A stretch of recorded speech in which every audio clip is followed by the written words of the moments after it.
I get asked a lot how I go about deciding on what bass I'm going to use on a particular song. And usually it's one of three things that happens. Most of the time I just use whatever bass I happen to be playing. I'll just play, the same bass for, usually for however long it takes for the strings to go bad on me. And whatever songs I happen to be working on at that time, I'll just use that bass. Most of the time it works out all right. Sometimes when it, if I don't think it sounds that good, that's how we get the kind of, the unlisted songs. If I really don't care how it sounds, I'll do it on a different bass. But that doesn't happen all that often.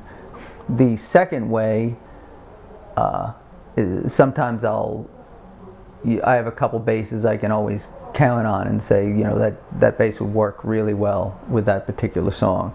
That doesn't happen that often. The first way, where I'm just playing the bass and I do whatever songs I'm working on, that's probably 70% of the time. That's how it goes.